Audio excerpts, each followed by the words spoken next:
محمد صلی اللہ رسول الکریم اما بعد فاعوذ باللہ من الشیطان الرجیم بسم اللہ الرحمن الرحیم افلا یتدبرون القرآن ام علی قلوب اقفالها۔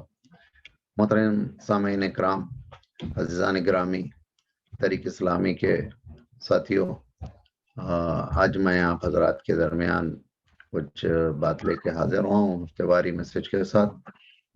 اسلامک پارٹی آف کینیڈا کی جانب سے مجھ پر ذمہ داری ہے کہ ہر ہفتہ کم سے کم ایک میسیج آپ حضرات کی خدمت میں گوش گزار کروں۔ آج میری جو ہے گفتگو کا عنوان ہے، بلکہ عنوان یہ ہے کہ قرآن، چونکہ ماہ قرآن میں ہم ماہ رمضان میں ہم الحمدللہ وقت گزر رہا ہے، 10 روزے بھی ہو چکے اللہ کا کرم ہے، اور اللہ کی مہربانی اور کرم فرمائی کے باوجود دنیا میں کووڈ اور وبا کی وجہ سے کافی انسانوں کو تکلیف ہے، اور بیچارے کئی ایک روزہ بھی نہیں رہ سک رہے ہیں، اور اموات کی تعداد میں اضافہ ہو گیا ہے، اور اس وقت ہندوستان بڑی سخت لپیٹ میں ہے اس وبا سے، اور دیگر ممالک میں بھی، خود کینیڈا کے اندر بھی وبا کے اثرات سے حتیٰ کہ یہاں کی حکومت نے مساجد کے اندر تعداد کو گھٹا کر پھر 10 تک کر دیا ہے۔ صرف 10 آدمی نماز پڑھ سکتے ہیں، باقی لوگ نماز کو نہیں آ سکتے مسجدوں کے اندر۔ تراویح کا بھی نظم ویسا نہیں ہو سک رہا ہے، وہ چند جو ہے کمیٹی کے لوگ اور امام مل کر کے پڑھ لیتے ہیں، یا جو خدمت گزار ہیں مسجد کی کلیننگ وغیرہ کے لوگ وغیرہ۔ تو یہ کچھ صورتحال ہے۔ ان حالات میں میں آپ کی خدمت میں کچھ جو ہے باتیں غیر رسمی انداز میں کرنے جا رہا ہوں۔ قرآن کے حوالے سے آپ حضرات کی توجہ مبذول کرانا مقصود ہے۔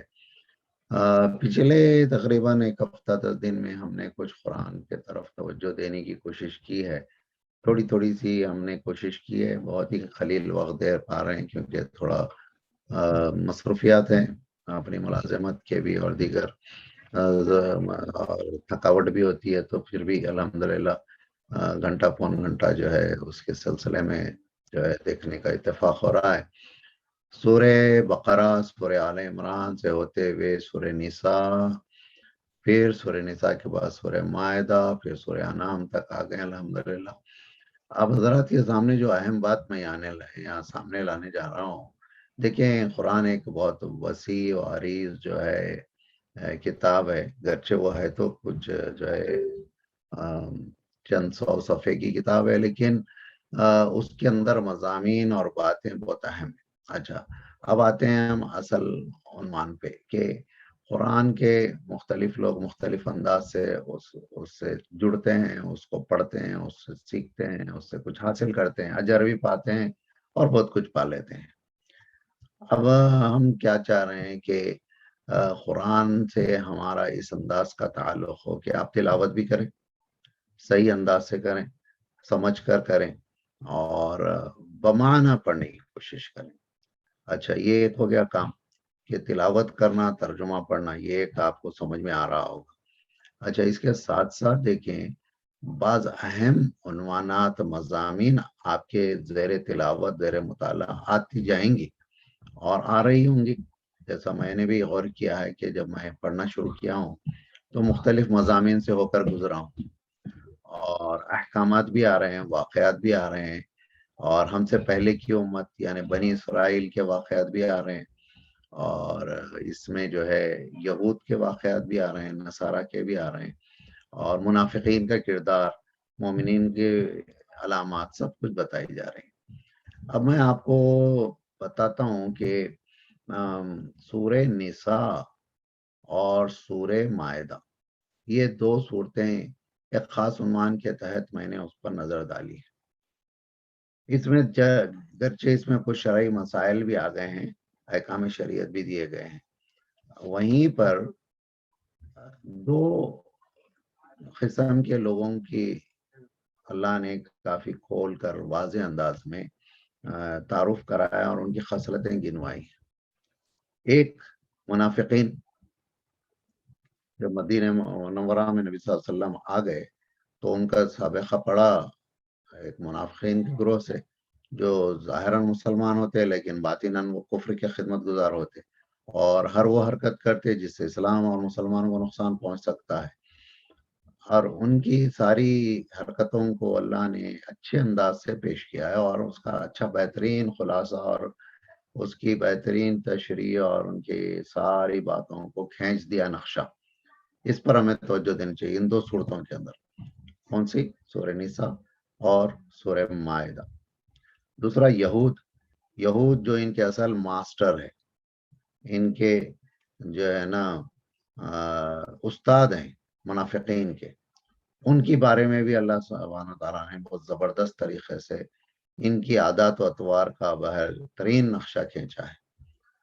میں گزارش کرتا ہوں آپ تمام احباب سے کہ جب آپ مطالعہ کر رہے ہوں، تلاوت کر رہے ہوں، تو آپ جو ہے وراثت کے مسائل پہ بھی آئیں گے، طلاق و نکاح کے مسائل پہ بھی آئیں گے، روزہ نماز کے مسائل پہ بھی آئیں گے، قصاص کے احکام پہ بھی آئیں گے، ہر چیز سے آپ ہو کر گزریں گے، اور نماز کی فقہ بھی بیان ہوتی رہے گی، اور مسلمانوں کے آپسی تنازعات کے بارے میں بھی آئے گا، سب کچھ آتا رہے گا۔ لیکن آپ مضامین کی جو ہے نا الگ الگ جو ہے درجہ بندی کریں، اور آپ کے لیے وہ مضمون جو اب آپ جس کو سیکھنا سمجھنا چاہتے ہیں اس کو منتخب کر کے ان آیاتوں پہ زیادہ توجہ دیں۔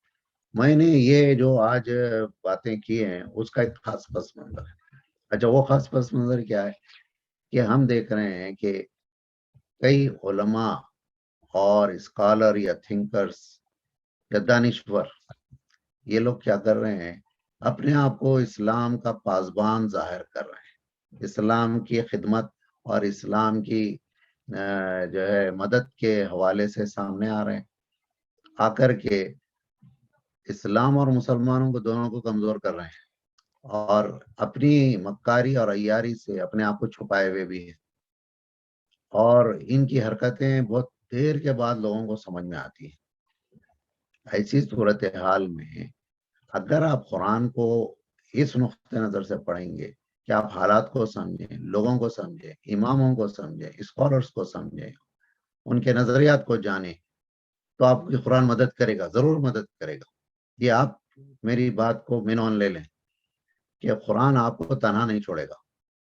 ان کا آپ قرآن کو ایک آئینے کے طور پر رکھ کر ان کو چیک کریں، اور اب ایک میگنیفائنگ میرر ہے سمجھیں، آپ اس کو رکھ دیں، اور ان کی ایک ایک خصلت کو ایسا میگنیفائی انلارج کر کے سامنے لے آئے گا قرآن، اور آپ کو پتہ چل جائے گا کہ یہ لوگ کتنے مخلص ہیں اور کتنے عیار ہیں۔ اس لیے میں یہ بات کر رہا ہوں۔ اور اس کے علاوہ جو آج اس دور میں جو حالات سے ہم گزر رہے ہیں، یہ کوئی نئے حالات نہیں ہیں۔ یہود و نصارہ نے ایسی کئی شرارتیں ماضی میں کی ہیں۔ ہمارے نبی حضرت محمد مصطفیٰ صلی اللہ علیہ وسلم کے دور میں بھی انہوں نے بہت ساری شرارتیں کی، اور ابھی بھی کر رہے ہیں، اور یہ لوگ ہمیشہ کرتے رہیں گے۔ تو ان کو بھی سمجھنا ضروری ہے، اور ان کو بھی علم عطا کیا گیا تھا، ان کو بھی کتاب عطا کی گئی تھی، ان کو بھی ان کے پاس بھی نبی بھیجے گئے تھے، اور انہوں نے ان کو رد کیا، ان کو ستایا، ان کو قتل کیا، ان کتابوں میں تحریف کی، اور اس کے بعد جب ان سے اس دین کو قبول کرنے اور اس پر عمل کرنے کہا گیا تو اس میں بھی تحریف کرنے اور اس نبی کو بھی قتل کرنے کی کوشش کی، اس میں وہ لوگ ناکام ہوئے۔ لیکن وہ لوگ بھی ہارتے نہیں ہیں، یہ بات آپ نوٹ کر لیں، وہ بھی بضد ہیں، اور بہت ہی پائستقامت میں ان کی لغزش آتی نہیں ہے، شرارتوں سے باز آتے نہیں ہیں۔ تو ابھی بھی وہ لوگ کوشاں ہیں کہ اس دین کو بدلیں، اس میں تحریف کریں، اس کے ماننے والوں کو کنفیوز کر دیں۔ تو جس طرح انہوں نے صحابہ کو اور ان کے بعد والوں کو، خود نبی صلی اللہ علیہ وسلم کو بھٹکانے کی، گمراہ کرنے کی کوششیں کی، ہاں ان میں یہ جرت ہے کہ آپ سمجھ لیجئے، اور قرآن پڑھے تو معلوم ہوا یہ بات، کوئی اور سے نہیں آتی ہے، کوئی جو ہے نا کوئی ہمارے علماء مشاخر یہ ساری باتیں نہیں بتاتے کہ ان کی خصلت ہمیشہ رہی ہے، وہ آپ کو گمراہ کرنے کی کوشش کرتے ہیں۔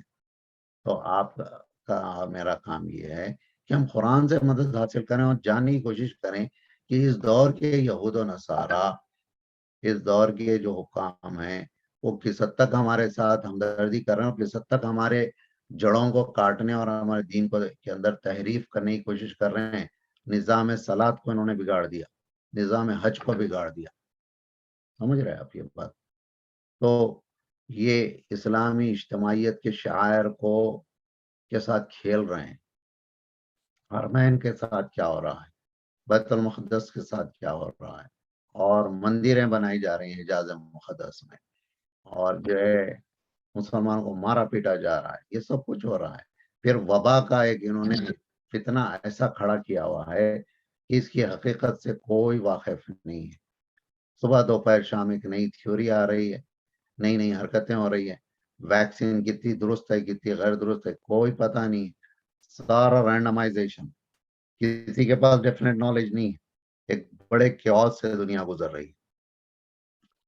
ایسی صورتحال میں ہمارے لیے واحد راستہ رہ جاتا ہے، وہ ہے اللہ کی رسی کو تھامنا، استعانت باللہ، اللہ سے مدد حاصل کرنا. کوئی اس کے علاوہ کوئی اور راستہ نہیں ہے کہ آپ قرآن کو خوب گہرائی سے پڑھیں.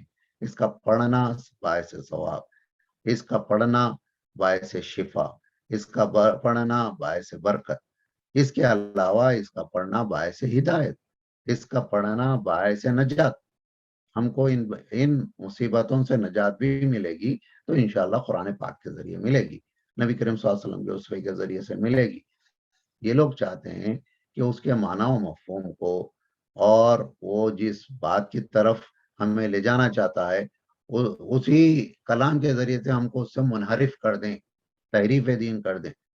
اور اس کی ایک منظم کوشش چل رہی ہے، اور اس میں ہمارے بیچارے کمزور علماء جو بیچارے معاش کی وجہ سے جس سبب سے بھی وہ ان کے ہتھے چڑھ گئے ہیں، ان کے ہاتھ کا کھلونا بن گئے ہیں، اور وہ صبح دوپہر شام ان کی ڈیوٹی میں لگے ہوئے ہیں. تو اب ہر ایک مسلمان اور مومن جو اللہ کے اوپر پورا اس کا اعتماد ہے، وہ سمجھتا ہے کہ اللہ اپنے کلام کو جو نازل کیا ہماری ہدایت کے لیے، اس کی حفاظت کا بھی ذمہ وہی لیا ہوا ہے.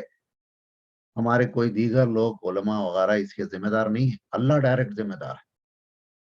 اِنَّا نَحْنُ نَزَّلْنَا الذِّكْرَ وَإِنَّا لَهُ لَحَافِظُونَ. تو ہم بھی اللہ سے رجوع کریں، اللہ کے کلام سے رجوع کریں. اللہ کے نبی صلی اللہ علیہ وسلم کے اسوے کی، سنتوں کی، احادیث کی حفاظت بھی اللہ ہی نے لے رکھی ہے. اور وہ اللہ ایسا ہے جو اپنے کام کو انجام دینے میں کسی کا محتاج نہیں ہے. یہ بات ہم ذہن نشین کر لیں اور قرآن کو گہرائی سے مطالعہ کریں. جیسا میں نے کہا کہ مضامین کو آپ سامنے رکھیں. آج آپ کے میرے لیے جو بہت ہی ضروری چیزیں، اس کے پڑھنے، سمجھنے اور اس کو سیکھنے، اور اس کے ذریعے سے ہمارے مسائل کے حل کرنے کی کوشش کریں. اللہ ضرور مدد کرے گا. اللہ ہماری مدد کے ہی لیے ہے، اور اس نے قرآن بھی اسی لیے نازل کیا ہے. اپنے نبی پاک حضرت محمد مصطفیٰ صلی اللہ علیہ وسلم کو بھی اسی لیے بھیجا تھا کہ وہ ایک عملی نمونہ اور رہبری کر کے دکھا دیں، اور ان کی ذات اور ان کے اعمال، ان کا اسوہ پورے کا پورا محفوظ ہے. اس میں آپ کو کسی کی محتاجی نہیں ہے. ایک بہت بڑے دانش مفکر ہندوستان میں گزر گئے ہیں، لیکن ان کی خدمت کا اکثر حصہ بجائے دین کے دفاع کے دین اور مسلمانوں کو نقصان پہنچانے کے لیے ہوا. میں قصداً ان کا یہ نام نہیں لے رہا ہوں، لیکن اب ان کے انتقال کو لے کر امت میں مختلف قسم کی باتیں ہو رہی ہیں.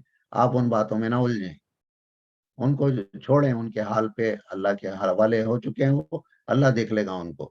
Are S S, B J P یا جس کی بھی وہ خدمت کیے ہیں، اور اس طرح کے اور بھی نمونے بیٹھے ہوئے ہیں. اور ہندوستان کے علاوہ امریکہ، کینیڈا، ہر جگہ ایسے نمونے آپ کو مل جاتے ہیں. اور یہ لوگوں کو پناہ بھی ملتی ہے، ہر قسم کی فنڈنگ بھی ملتی ہے، شہرت بھی ملتی ہے، انعامات بھی ملتے ہیں، ایوارڈز بھی ملتے ہیں. تو قطع نظر ان سب باتوں کے، ہمیں چاہیے کہ ہم انسانوں کو چھوڑیں، اللہ کو پکڑیں. اور اللہ کا دروازہ ہمیشہ ہر ایک کے لیے کھلا ہوا ہے. اللہ تنہا نہیں چھوڑتا اپنے بندوں کو. اللہ نے ذمہ لیا ہے ہماری ہدایت کا. اللہ نے ہمارے بچانے کی جو ہے نا ساری اسکیم بنائی ہوئی ہے. تو کیوں نہیں ہم اللہ سے مانگیں، کیوں نہیں اللہ کی طرف رجوع ہوں، کیوں لوگوں کے دامن کو ہم تھامیں. اللہ تعالیٰ ہمارے لیے کافی ہے. اللہ ہمارا حامی ہے، اللہ ہمارا ناصر ہے. دعا کرتا ہوں کہ اللہ تعالیٰ مجھ سمیت تمام سننے والوں کو قرآن کے ساتھ جڑ جانے، قرآن کو اپنا ہادی اور رہبر بنانے، نبی کریم صلی اللہ علیہ وسلم کے اسوے کو اس انداز سے اختیار کریں جس انداز سے قرآن میں اور نبی صلی اللہ علیہ وسلم کی احادیث میں پیش کیا گیا ہے، اور جو اصل دین کی اسپرٹ ہے۔ ہم مغالطوں میں اور تخیلات سے بچیں، انشاءاللہ ہماری دنیا بھی بہتر ہوگی اور آخرت بھی بہتر ہوگی۔ میں دعا کرتا ہوں اللہ تعالیٰ جو بیمار ہیں ان کو شفا کاملہ عاجلہ مستمرہ عطا فرمائے، اور جو لوگ اس وبا کے ذریعے سے فوت ہو گئے اللہ ان کو شہادت کا رتبہ عطا فرمائے، ان کے لوائقین کو صبر جمیل عطا فرمائے، اور جو اچھے لوگ گزر گئے اللہ ان کا صحیح نعم البدل عطا فرمائے۔ وصلی اللہ تعالیٰ علی خیر خلقہ و سیدنا و نبینا مولانا محمد مبارک وسلم۔